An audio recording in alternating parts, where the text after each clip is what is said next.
EDC enthusiasts, I'm Diener. Welcome to the channel, Genetic Modified Viking.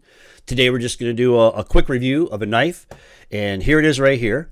It is from SOS Knives, got it from Blade Ops. This knife is going to be featured this coming Sunday in a live torture test that Kevin from Doody's Daggers and I are going to do on these knives.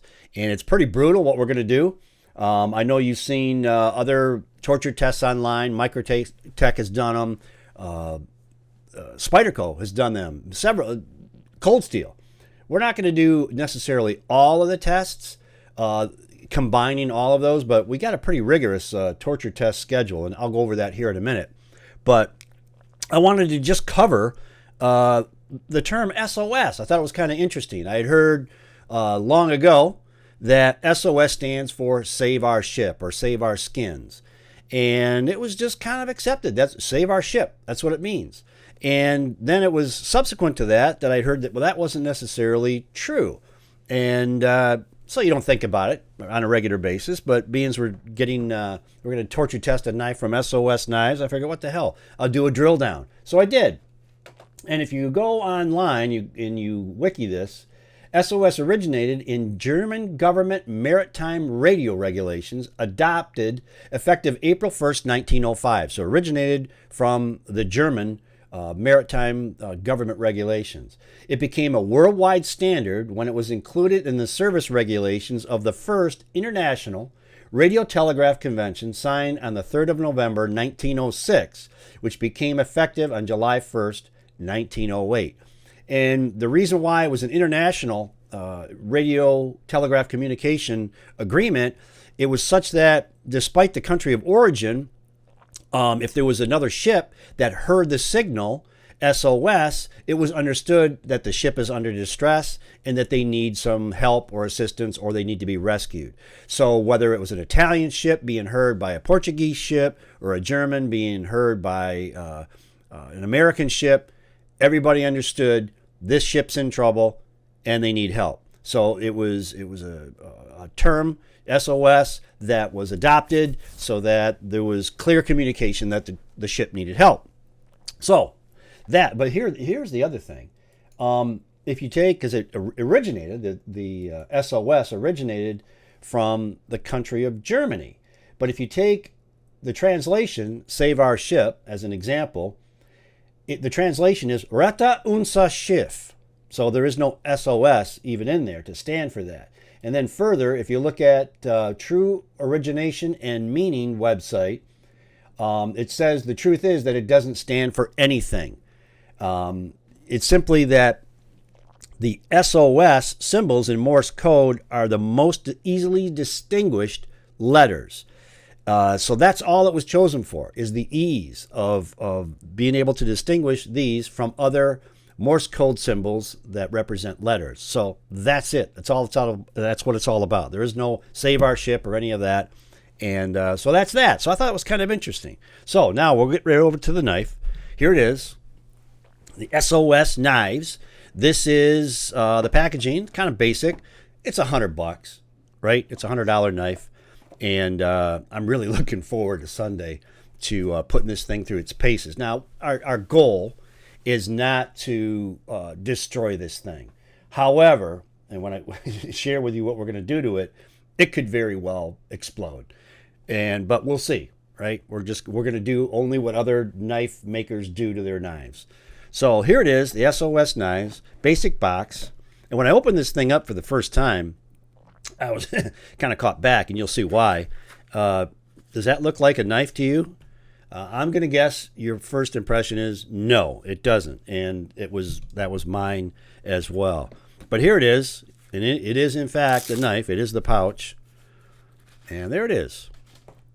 This is the SOS Knives OTF. Now, I don't know if they make any other knife, any other style of knife, but this is the OTF. It comes a drop point as well as what this one is. And I'm going to deploy it here, a dagger. And it is sharpened on both sides, and it is sharp. It's not going to be slicey. It's D2 steel, and typically daggers aren't as slicey because it ramps up to the complete thickness of the blade in a very short distance. But it is stabby, as you can see. So it is fairly sharp. It's a really sharp-looking knife as far as the blade style. It's got the blood groove, and it's got the holes in the blade, so it's pretty sharp looking. I really like it. It's not a big OTF, and that is when I put it in hand, it just fills the hand. However, right there where it fills it, if you really bear down, that switch, which it is very tight. There's no wiggle, there's no play, there's no side-to-side play, maybe a little bit, but it's expected because there is probably a leaf spring in there, a small leaf spring to kind of hold it in place. And but it deploys very well. But if you bear down on it, you do feel it right there in the arch of your between your index finger and your thumb. So, but there it is, decent looking knife, not a great pocket clip, not much you can expect for $99, right? So, nice looking knife. Nice looking knife. There it is there, SOS Knives. So, that's it. So, we're going to be featuring that guy, like I said, on Sunday. I'll put that out there. Let's see here. Go like that. There we go. But I'll go over what we're going to do on Sunday. We're going to just do some benign tests. We're going to do like a paper slice test. We're going to cut some cardboard. We might go back to, verifying that it's still fairly sharp when by doing another paper slice test. And these are not necessarily in order. Kevin and I have got to get together and kind of finalize this, but this is what it is as of right now. We're going to cut the glove like Kevin typically does. We're going to do a 2-inch strap, strapping material. We're going to cut a nylon rope. Actually, I think I'm not sure it's nylon. I'll have to get with them on that. We're going to baton the thing through a 1-inch pine board, and we're going to cut up a whole chicken. See how that does. You do some culinary exercise here. We're going to grind it in some sawdust just to see if debris, affects the action of the knife. We're going to submerge the thing in oil and deploy it in oil. And then we're going to baton it. Let's see here. I'm not sure if we're going to baton it through a 2x4. I don't think so. I think we're just going to baton it through the 1-inch pine. But after we put it through the oil, we'll clean it up a bit. And then we're going to throw it at a target to see how well it sticks at a target. Or no, we're going to do that first. Then we're going to do the oil. That makes a little bit more sense. We're going to throw it at a target, make it stick at a target, and then we'll do the oil. And then after the oil, the finale is going to be we're going to hammer it through a 2x4. That one is going to be interesting. I think if it's going to self-destruct, that's going to be it. Because if you look at the design of the knife, it comes to a point.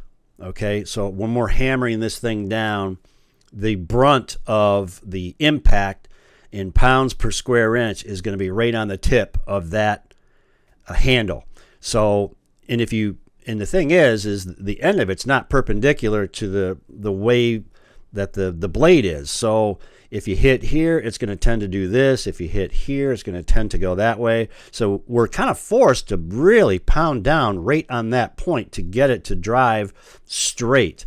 So, and if you hit to one side or the other, because it's two pieces, you stand a chance of it shearing the screws in there. So it'll be interesting to see how this thing does. So, but we will find out. So, just to give you a couple of size comparisons, there it is with the Wii Elementum. Like I say, it's not a big knife, as you can see. There it is with the paramilitary Para 3. Man, we do that a lot. I do. I don't know about you guys. Here it is to the PM2. So it's kind of right in between those two. More along the line, not right in between. It is right there with the Para 3. So, not a big knife. I have some other OTFs. I don't have many OTFs. I have 1, 2, 3. I have 3. The only other OTFs that I have is the Ultratech. I'll just put that up there as a comparison. And then the other one is the Combat Troodon. And that is a beast. as you can see. That is a beastie boy. But we're not doing the torture test on the Combat Troodon or the Ultratech. I'm just clarifying that. It will be this one right here. I just wanted to throw that out there just to kind of show. So now, as it relates to, just to show you how a small maker, small company can still produce a decent knife, I just want to show you.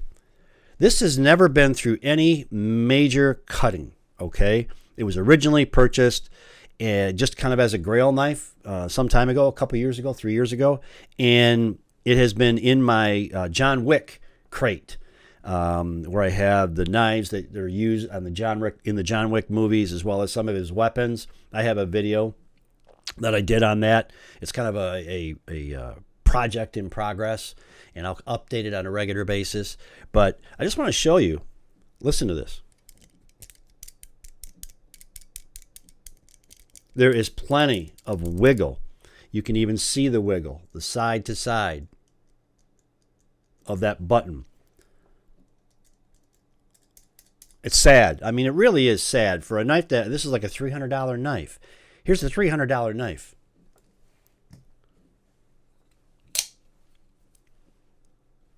$100 knife. Absolutely solid, and it deploys just as well. So, at any rate, that's my input on that. That just goes to show you that you don't have to spend a ton of money to get a knife that at least the button and the button component doesn't wobble and wiggle and make noise. But we will see how well that is put together in terms of the torture test. I've seen the torture test on the Ultratech. I've seen it on the Combat Troodon and other Microtech knives. But we will see just how much this bugger is going to be able to take. So that's it. Just a quick review and what we're going to be doing on Sunday. So join us on Sunday. I do want to show you, this is kind of funny. After I looked at this pouch that they put in there, here is the Warrior Mini 2. That's what that's getting used for. But that's kind of nice. That'll work. I'll put that on the side of my backpack. But anyway, there you go. So that is the SOS Knives OTF. Watch for the special torture test that we're doing on Sunday, and that's it. So in the meantime, make sure to subscribe and like the video. Follow me on Instagram. I got some really cool photos in there, which even includes the Combat Troodon. So at any rate, that's it. So until the next one, this is Diener signing out.